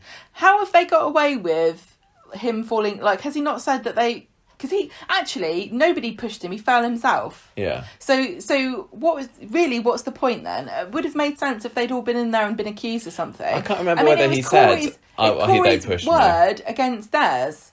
Mm. I think he might have said they pushed me, but I can't remember now. No, I didn't. This fell bit flat, just like Corage's face. Just a little bit. There were moments of excitement, but anyway, moving on. I was hoping for more, and I said in last week's podcast, I think I only know one thing about this week's episodes, and what that was I'd seen a picture of Corey flat on his face. So weren't you disappointed then with how it ended up? Because that implies to me some kind of like, who killed Corey? I thought that there was dead. going to be that. I was disappointed that the only picture I'd seen from this week was on Friday's episode as well. So throughout the week, I was thinking he's going to end up flat on his face, but it was done in not a particularly exciting way when it did happen, did it? Oh well. And finally, then, so that's the motto of this week. What? Oh well. Well, we've got this other story, the Carla and Sarah story. Oh, this is what you said to me. What? Was it yesterday? We were talking about important life things, and we'd had a heart-to-heart, and then you suddenly said, after there was a bit of a pause, and then you said, you know what the thing I'm really, really worried and getting worried and anxious about? And I was like, what? You said that Friday's episode is going to end up with Carla and Peter having some kind of thing to do with his liver. And I was like, oh, well, I'm glad that's all you're worried about. Well, it's just this story. Do you remember saying that? Yeah, I do. Yeah. This story just felt like there was a couple of scenes each episode, and it was absolutely not needed. It came across as massive filler. What they should have done is not had any of this and just given a little bit more time to the Seb story at the beginning of the week, maybe a little bit more time to the Johnny and Jenny story at the end of the week. I didn't need to see the capers of Carla and Sarah going around reclaiming knickers that hadn't been paid for. Again, this could have been quite funny, but it wasn't. They tried to make it funny desperately with that comedy security guard, didn't they, on yesterday's Tell episode? me more, Michael. Well, Carla notices that Adam's not gone to the transplant place on Monday because he's supposed to be having his tests done, and he's been talked out of it by Sarah. You imagine you go and they're like, what's his name? Mr. Barlow? Yes. Mr. Barlow, I'm afraid you failed the test. What do you mean? You don't actually have a liver. We've never seen this before. We can't legally let you leave the hospital. We don't know how you're alive. Well, Monday's episode is all about Adam being convinced by Sarah that he really shouldn't do this, which he's kind of glad about. She says, look, this is really risky. You can't just do this because you feel guilty about sleeping with Carla. I don't want you to give any of your liver up. Thank you very much. And meanwhile... Yeah, it's kind of a bit of like a Greek tragedy. The idea that you have to give up a piece of your liver to the scorned lover's spouse. So he just decides to pull out, and he wants to tell Peter, and Sarah's, look, maybe it's better if Carla tells. That this comes from Carla. Carla, who meanwhile is trying to get hold of Lucas because they gave all those knickers a couple of weeks ago, whenever it was, and Carla said... Was it? And Carla says, "Oh, he'll pay for it." Sarah says he needs to pay before. But he hasn't paid. This is weird. So they have a little dash off together. Carla and Sarah do on Wednesdays to find Lucas. Anyone who goes to Devon on holiday can be a bad person. So all we see on Wednesday is them getting to this place, and then Carla noticing the boxes of knickers inside. Yeah, so basically, Lucas has stolen the goods. He hasn't paid for them. He's put them in a storage facility with a nice big window, so that you can see that he's stolen them and stored them there. Yeah, so she crowbars herself inside, and then we're left waiting until Thursday to find happen? The resolution of that cliffhanger. They do this hilarious socially distanced stealing of the boxes. You go. Now I'll go. Where they go dance around, like there's a big like central pallet in the middle next to the van, and they kind of revolve around it, taking boxes to and from the van. Yeah. But then the security guard comes along, and that was pants casting. I'm a security guard. Okay, you see Adam singing along to something, didn't they? It was just, it was inappropriately. It's the kind of guy who's like, funny. What? Yeah. You know? Yeah. I heard a noise. Oh, it's my phone. Adam, meanwhile, is telling Peter that you can't have any of his liver, actually. Sorry about that. And Peter's like, oh, well, he kind of takes it relatively well. You can see he's disappointed by the news, but he doesn't go off on one. The thing is... far is... too much drama for this week. Before this, he was on the transplant list and he got a liver straight away. Yeah. You don't... It's nice if somebody gives you the liver, but at the same time, it's also possible that somebody could get pushed down the stairs and die... Yeah. Corey, and give the liver to you. Exactly. So it's like, it's not his only shot at life, is it? Adam's liver. No. Peter phones up Carla and tells her about this. Carla's mad at Sarah that she hasn't Well, they're in told the middle of a her. heist. Well, no, they just finished their heist. They're back on the street. This is when the policeman comes up to them and he asked them about whether they've seen anything suspicious recently. Or heard anything suspicious. They're asking about the gun, and Carla and Sarah's time. like, no, nothing suspicious. No, going Carla on goes, around we've here." been here the whole time.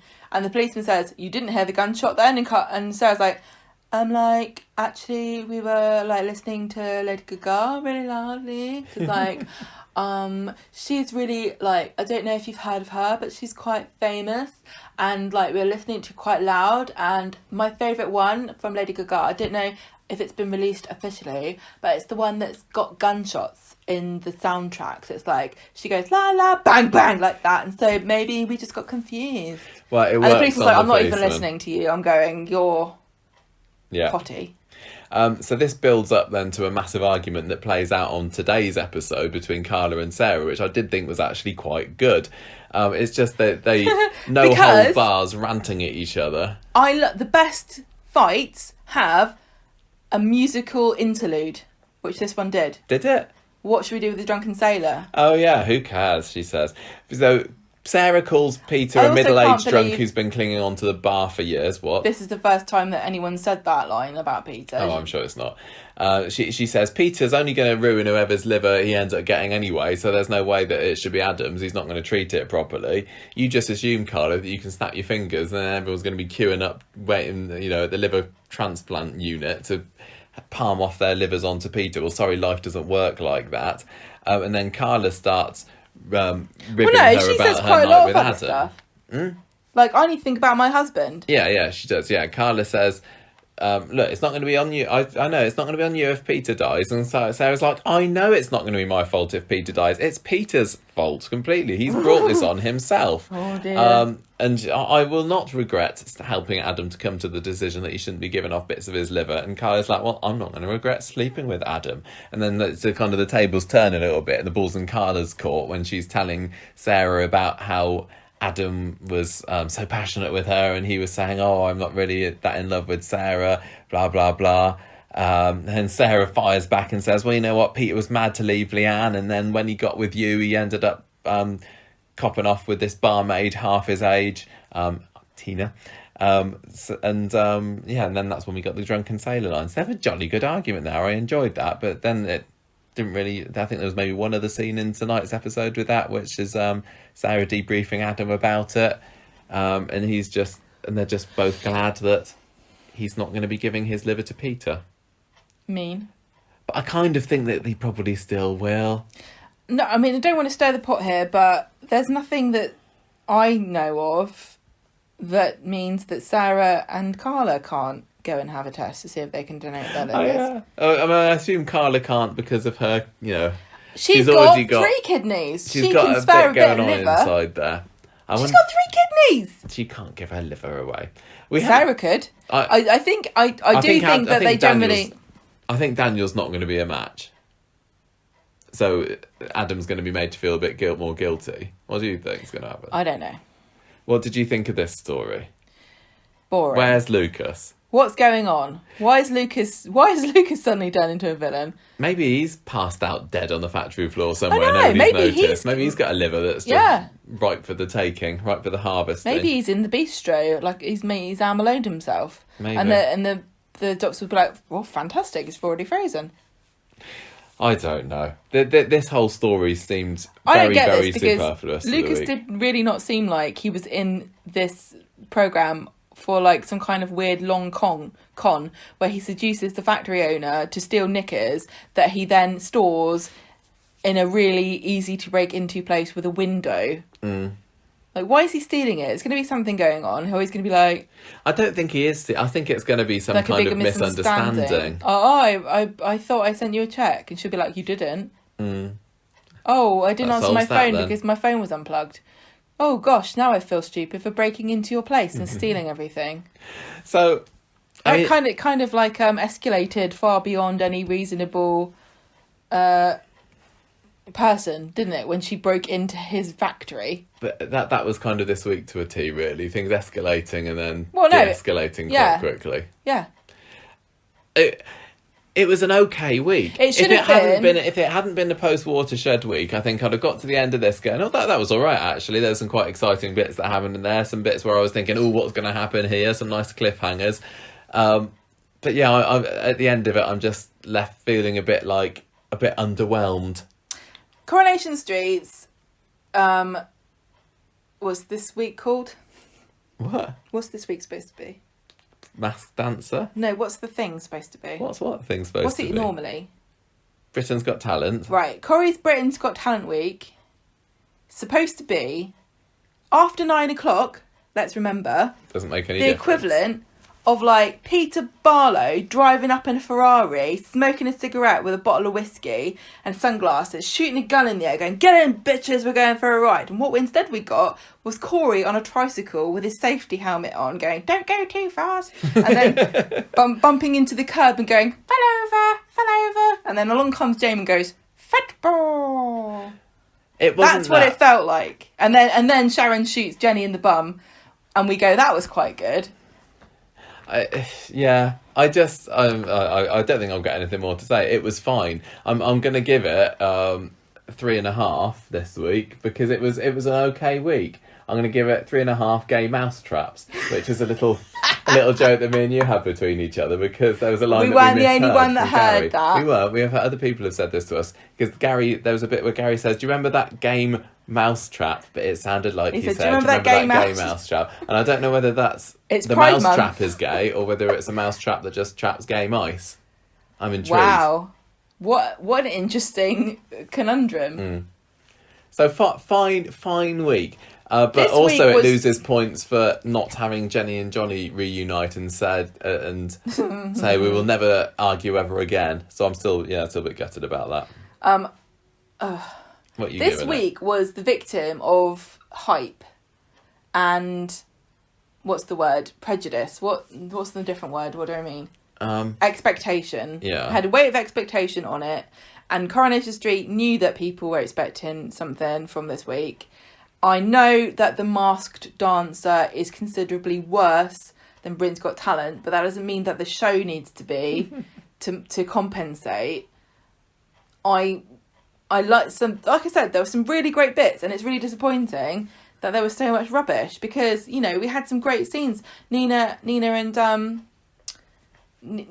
Abby and all that, some really fantastically well realised lines and some great performances. I think Sal and Richard were fantastic. Yeah, Tanisha Gorey as Asha trying to hold in her tears by puffing her cheeks out. I just really like that. That felt really like Tanisha was really crying, and I loved that because it's not like a normal crying reaction that we normally see people do. So, and it's good because not everybody cries the way that the actors and actresses do on TV.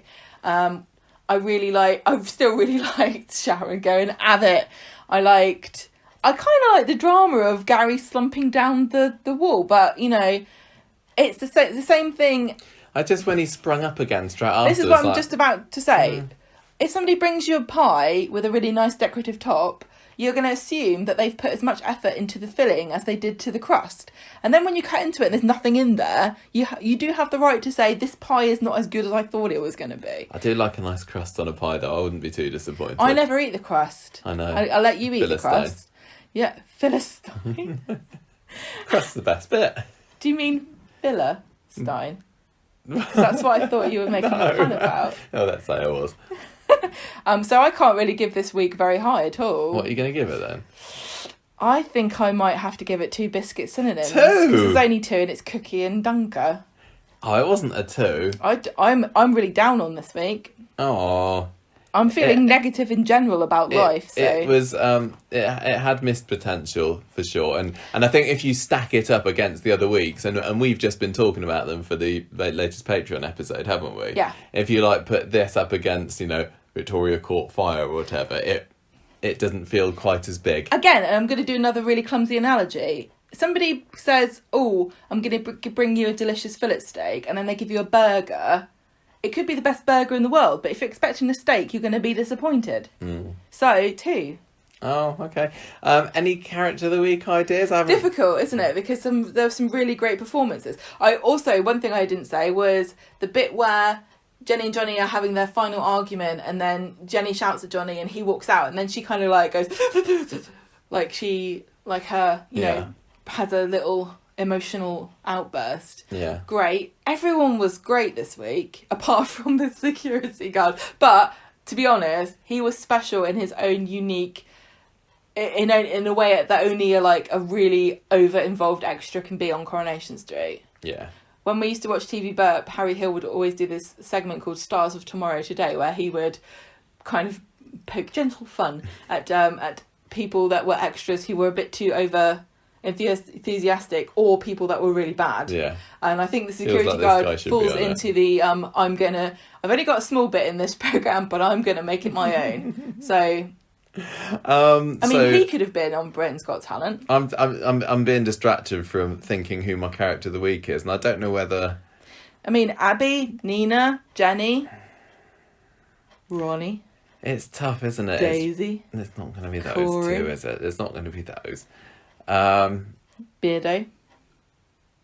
Gary, nobody's mega. Stop it! Nobody's really jumping out at me. I'm thinking maybe Asha for she was going through some real tough times this week, and she had to put up that pretense. I really can't over. I mean, I keep bringing it up, but I really cannot over compliment her acting where she was losing great. It. She was in the right, I would say, about phoning the police, the ambulance. Sorry, when Corey was down the stairs. She was a bit silly when she didn't go to another room to look at his phone. I'm gonna go for Asha for character of the week, but I'm not feeling passionate about it. You're not picking Jenny because you're mad that she's broken up with Johnny? Because I think she deserves it. Because there weren't very many stunts this week, but you can't deny that falling face first into the cobbles is a stunt. It is. Being shot in the bum. And then she just got right back to the action again afterwards, didn't she? Yeah. I'm going to give it to Jenny because fair enough. She is a trooper. And she's a trooper. That's she's one way a of putting it. trooper. I just wish that she fought a bit harder for her marriage. Provided one of the most hilarious gifts of the year so far. Fine. Okay. You have to have character of the week for that, surely. So are you looking forward to Corrie next week? Has this spurred you on? Because sometimes the best bits about the Britain's Got Talent week is that there's some kind of hook that's like, it's not over yet. Like when we've had, say, Lewis Archer appear in the final scene of a Britain's Got Talent week, or nothing Kylie. Happened at the end of this one. There wasn't, was there? It wasn't like, who's this mysterious stranger? Or, I found this piece of evidence. Or the police going, hang on a minute, we found Rick Nealon and he's got Gary written on a piece of paper in his hand. Or the biscuit factory. Do you mean the Dunker place? That's it. That Gary thing, honestly, I wish they would resolve that. It feels like it's just ridiculously tell you what would have been long secret now. And yeah, it's losing. This week could have been it. I know. When he was there getting a gun pointed at him, I thought, okay, maybe this week's all going to be about Gary, but it wasn't. It was just about him getting back together with Maria as a little mini side story. but they're boring together. Do you know what would have been the best twist of the week What? to end this on? Not really Ginger. No. Sharon drives away in the van. She gets to the river. She's walking towards a shack. Inside is the person that she's going to meet up to explain how she's failed. She opens the door. There's a desk. There's a chair behind the desk, and the chair is facing away from her. And you hear somebody say, "You took your time, Sharon." And she says, "I'm really sorry, I tried my best." And the chair revolves, and it's Sam. And he's been in on it this whole time. Criminal genius. And it really was a bazooka in that telescope. That did look like a he had. bazooka, didn't it, that he was having? If anyone could be a child genius in charge of a gang of drugs and criminals, it would be Sam. Yeah. Do you think it's going to be long before we see Sharon again? How long do you reckon?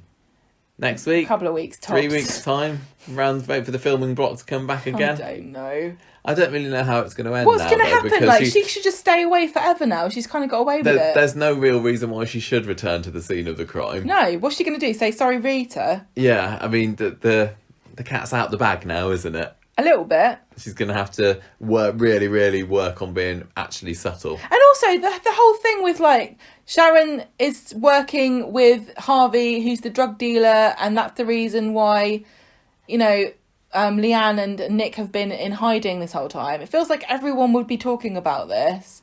And the fact that Rita's, like, foster daughter is, like, a secret drugs lord, and Jenny was being blackmailed and got shot with a taser in the middle of the street. That was just, that was Tuesday. You know what I mean? Why Yeah. is not more being made of this? Yeah. It just kind of cut away to something completely different. Well, it was all... Yeah. And then the whole thing just became a complication of Carla and Sarah's storyline, where it's like, the police are everywhere, I wonder what's going on here. Well, actually, there was a really interesting storyline earlier in the week that kind of went to nothing, so we could cut to you nicking pants off an old man. And then Right. arguing about a liver. I feel that we have run out of steam for this.